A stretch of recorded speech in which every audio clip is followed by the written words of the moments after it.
Alright, fellow Slayers, time for the final episode of Read the Day, which is Phases.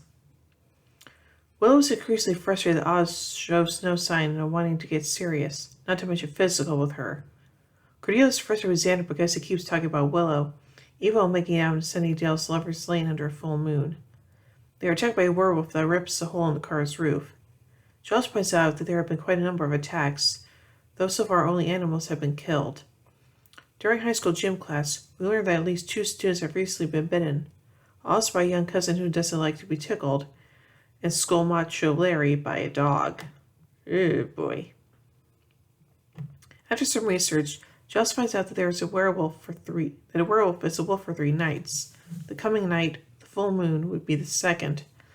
Since the werewolf is human the rest of the month, it will be wrong to kill him. This, however, is not what werewolf hunter Kane thinks, who Buff and Joss meet while looking for the animal in the woods near Lover's Lane. Kane is out for his 12th pelt. Though the two groups do not get along, mainly because Kane is a rampant chauvinist, Joss and Buffy do learn that the werewolf will be attracted to places where teenagers hang out. It is the sexual heat that draws it. Buffy and Joss rush to the Bronze, where Cordelia and Willow are busy complaining to each other about their men when the werewolf crashes the party. Buffy tries to catch it with a chain but fails, and the werewolf escapes.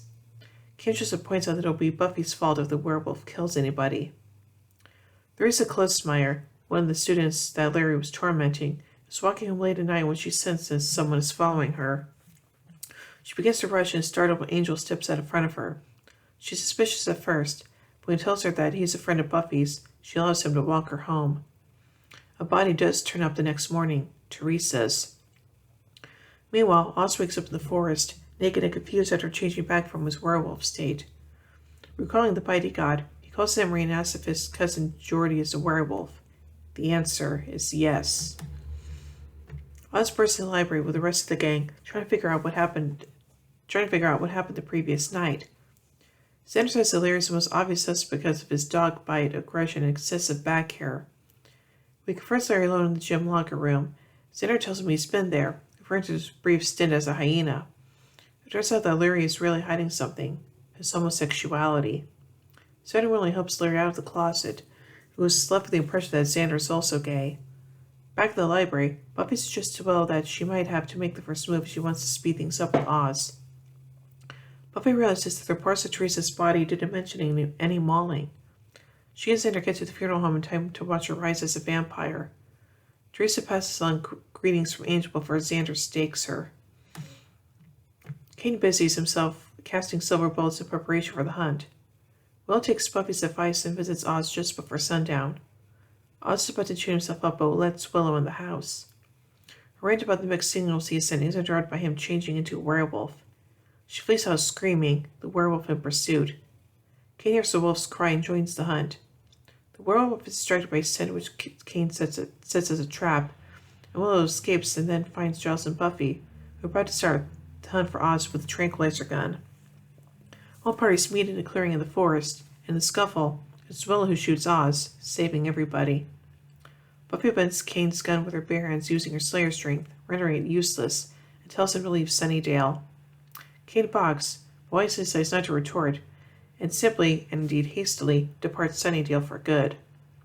At school the next morning, Larry thanks Xander, and Willow seeks out Oz to talk.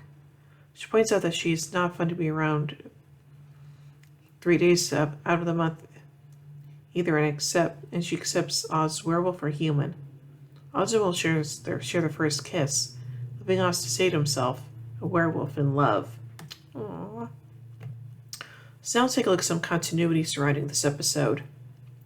Oz remarks on the moving eyes of the cheerleading trophy, a reference to Catherine Madison trapped in that statue in Witch. Oz's werewolf form appears for the first time. He'll transform again to Beauty and the Beast, the Zeppo, Wild at Heart, and New Moon Rising. Xander inadvertently admits that he remembers being possessed by a hyena spirit in the pack. Xander tells Buffy that Sunnydale would have more deaths if it weren't for her, which is confirmed in the Wish. He answered Willow would be a robot's love slave, in reference to Buffy saving her from Moloch the Corruptor and iRobot Eugene, and that he wouldn't have a head, in reference to Buffy saving him from the She-Mantis and Teacher's pet. In this episode, Gib Kane claims to cure werewolves so he can sell their pets. And Unleashed, Jacob McCree intends to serve his guests a life lycanthropus exteris werewolf, which returns their human form when dead. This is the first time Xander stakes a vampire unaided. He previously staked Jesse McNally in The Harvest, but was accidentally aided by a panicked patron of the Bronze. So now let's take a look at some production notes.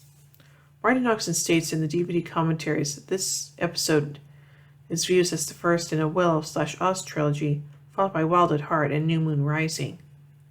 Actor Jack Conley, who plays Kane in this episode, also plays the recurring character Sajan in seasons 3 and 5 of Angel. So now let's take a look at some pop culture references. Buffy refers to Kane as Mind Fuhrer, a play on the words Fury and Mind Fuhrer. A play on the words Fury and Mind Fuhrer when it made up Hitler's titles. Xander mentions Robbie the robot from Forbidden Planet. Cordelia says Xander's wearing too much obsession for dorks. Calvin Klein made a popular cologne called Obsession for Men.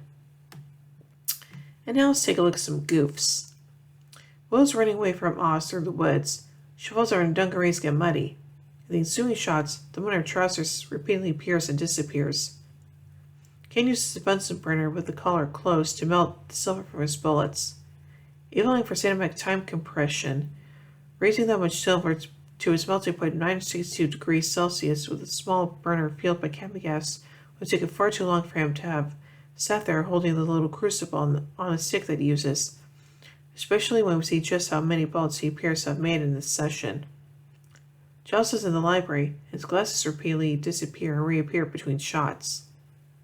Xander's mouth movement does not match at all when he says werewolf to Buffy. When Giles and Buffy arrive at the Bronze, you could just glimpse two men pushing Giles' car from behind. And now let's take a look at some other notes about this episode.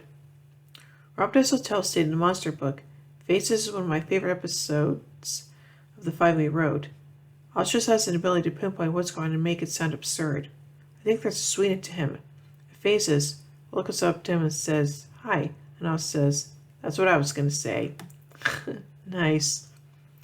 So overall, I think this episode is pretty good, and the fact that we find out that Oz is a werewolf is actually a little bit surprising, but not really when you stop to think about it, so yeah.